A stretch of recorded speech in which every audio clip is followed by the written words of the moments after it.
third trimester. I basically got less than a month to go. I didn't film at all much throughout my third trimester up until now, mainly because I've been so busy and the whole third trimester has flown by. I can't even believe that I'm 37 weeks and 3 days. Like in my previous video, I was talking a lot about how we've got a lot of housework going on, and basically coming into my third trimester, I had to stay a few weeks at my mum's house, and we've still got work going on in the house, and well, not in the house, it's just outside work. I finished work finally. I was basically just hitting 30 weeks when I left work on October 1st. I did have a few issues to get paid, but that wasn't my boss's fault, that was the accountant's fault. But you have to be clued in, and you have to know your rights and how much you're going to get paid. I know with an independent business and company it's different. For a wider business where they've got their own set ways and it's a lot more scheduled, so you don't really lose out. I had a couple of weeks where I didn't get paid, and it was getting a little bit scary for me because life goes on and I still have to buy things, and like my wages basically go on the rent, so if I didn't get paid then I wouldn't have been able to pay for the house. So anyway, I hit a few milestones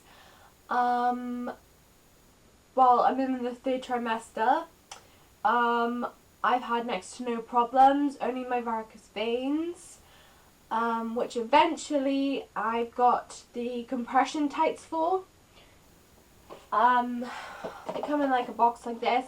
They measure your ankles, your calf, your leg length, and then they get the Doppler and they check your pulse in your feet. My varicose veins were bad when I first visited the midwife, and she suggested I go to the hospital and get them checked out. The hospital only said I needed stockings or tights or whatever. But at that point I was still working, and there was a bit of a miscommunication, and for basically up until about week 35 I didn't have any of these, and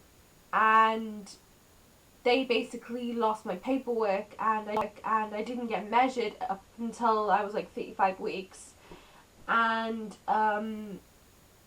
I could have benefited so much more from these if I had them earlier, which was the only downside. Yeah, just, I mean, there was a bit of worry with like my varicose veins and things like that, and how I was feeling and that sort of thing, but the varicose veins, they weren't and aren't as bad anymore because I'm not on my feet all the time. And if they were bad and if they were swollen and itching quite a lot, then the only other way to deal with those would be to have injections, which if they're severe enough you definitely need that. But my cousin had very bad varicose veins, and after the baby was born basically she lost a lot of blood because they have to the injections thin your blood to stop the clots, but then your body doesn't know how to basically to stop not clot, if you know what I mean. So basically she lost a lot of blood, and she nearly had to have a transfusion. Sleep has been a bit on and off, and there was a point where I think I was about 35 weeks, I would say. I woke up in the middle of the night and I was quite uncomfortable. I couldn't lay, I couldn't rest, and there was like these funny feelings in the bottom of my stomach, and I felt a little bit weird, and I got up and I realised that they were Braxton Hicks, and I didn't really realise why I was having them until I got up and I couldn't actually stand up straight. Bearing in mind, Braxton Hicks aren't supposed to be painful. They're just supposed to be like period cramps. I never had bad period pain, so I was a little bit confused as what was going on. I didn't know how to cope with it. But what I felt like was, right, I'm out of bed. Should I try and go to the bathroom? And it ended up being that because I had such a full bladder and I didn't even realise, that actually caused me to have Braxton Hicks, which is possible. I did my research on it, and that's what it was. As soon as I basically went to the bathroom, emptied everything out, the pains and the Braxton Hicks contractions, they stopped. So I was already awake, and that was at like 3 in the morning, so I stayed awake. My fiance works away, so he gets up at that time to get ready, shower, and go off to work. So I ended up staying up. So there was quite a few weeks in this 3rd trimester where I've had very funny sleep, and I've just got this overall thing in my head, like, if you're tired, go to sleep. If you're awake, stay awake. And it's basically just your body preparing you, saying, like, look, you're going to have all these funny times.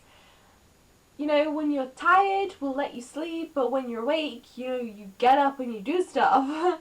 So, yeah, I've also had a bit of back pain where the only way I feel like I can relieve the back pain is to be on my back, and that's not very good in the last couple of months of pregnancy because it puts so much pressure on you.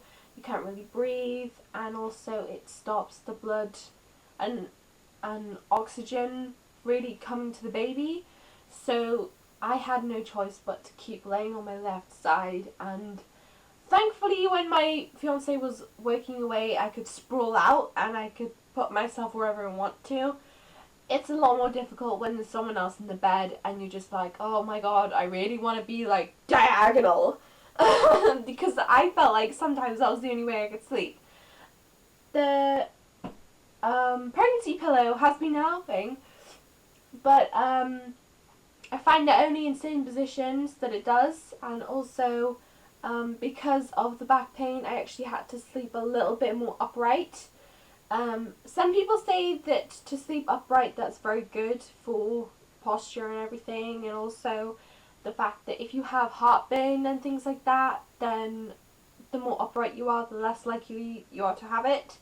I've never ever suffered with heartburn, so that wasn't really an issue. I've been nesting so much. I've been swapping rooms around, I've going through all the cupboards, I've been washing everything, like all the cutlery, all the plates and cups, and some of the stuff that we don't use all that often. I've been washing. I rearranged the kitchen.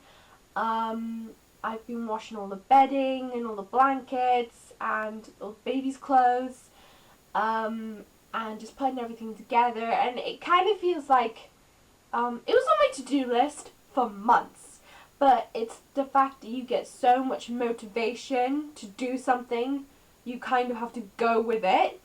So with all the nesting and everything like that going on, I put aside a few baby clothes that I'm going to take with me to the hospital. I've sort of finished packing my bag. There's only a couple of items that I want to put in, so I'm going to do a separate video on that. But for the baby, I've got 2 onesies. So we've got a newborn plain onesie. Then, if the baby comes a lot closer to Christmas, I've got a Christmas onesie, which says, "Oh dear, what a cutie." And it's got stripes on the details and stuff like that, which I thought was so cute. They're both from Mother Care. I've got a little vest, newborn vest to go underneath, just in case. I've got mittens. I've got a hat here somewhere as well. I've got booties. And then also I've got this sheep onesie type thing, and then to go on top of that, then for the legs, I've got this velour tracksuit bottom set, and it's got like the feet and everything enclosed. So got that, and then my sister picked up this really cute knitted jumper, which it's adorable. Like, my mum used to knit stuff like this for us.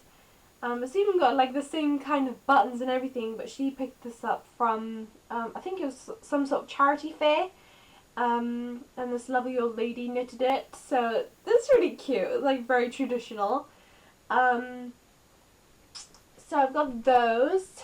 Oh, look how tiny the hat is. Like, I mean, I have no idea what size the baby's gonna be, so I've just chosen. The sheep outfit is 0 to 3 months, and the onesies are basically newborn size. They're like 7.5 pounds, in like weight and size and stuff like that. So, you know, I mean, it might be smaller, but I didn't buy that many things that were very, very tiny baby. I'm so excited, and I can't wait, and I can't believe I've only got like basically less than a month. Like, the baby has already started to drop and go down, and I do feel quite a lot of like weird feelings further down in my pelvis sometimes, but I know it's nothing serious. It's a little bit scary though, because my fiance works away a lot, so he's like, call me if you need anything, tell me if you know how you're feeling and what's going on.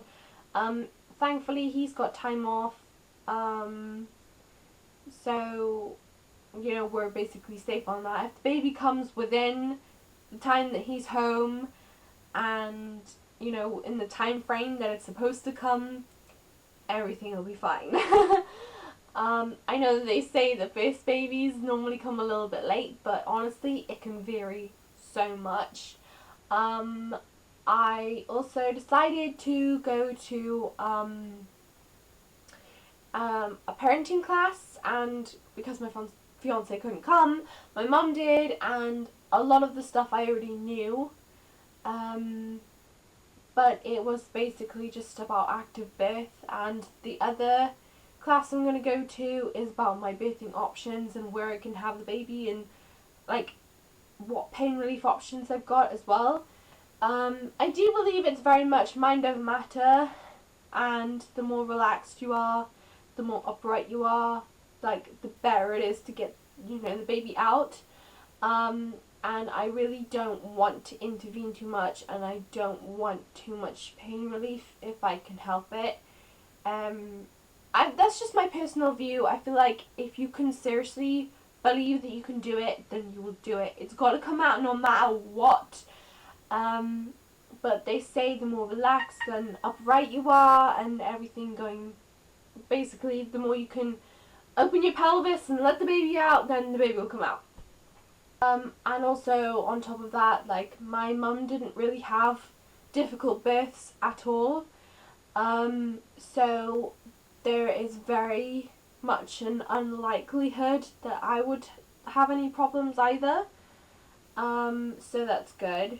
And we've bought the pram, we've got the Moses basket set up, I've washed all the clothes. I've accumulated quite a lot of things for me to take to the hospital. So, you know, just nighties and, you know, cheap slippers and a dressing gown and breast pads, maternity pads, disposable underwear.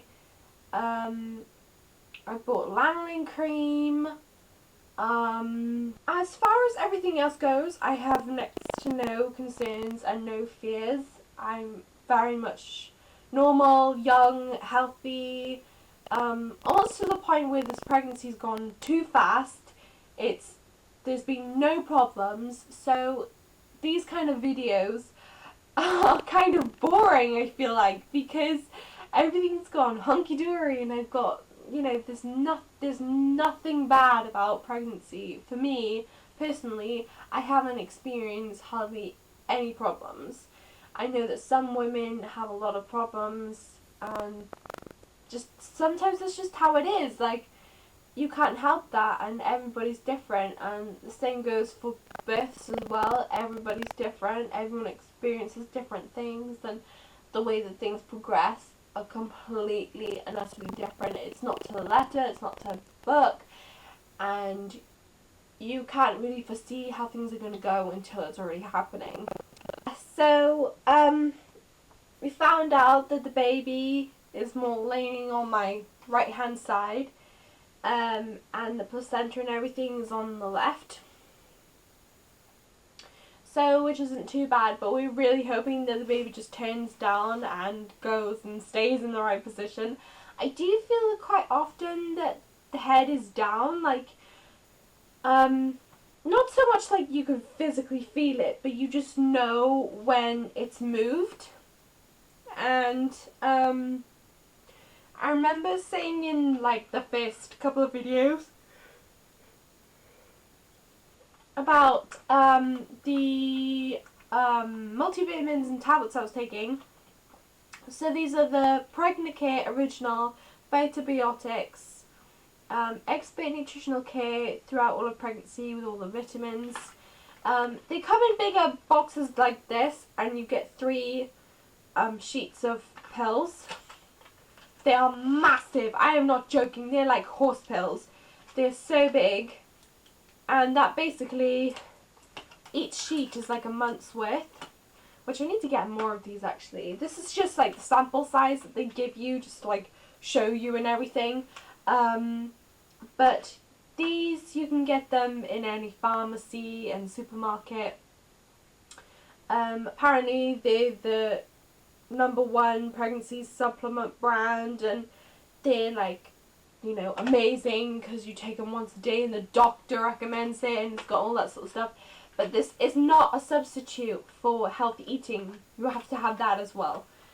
Which I have been loving fruit and apple juice, and I've kind of crept in a little bit more caffeine than I would like, because in the first and second trimesters, definitely, I was so strict.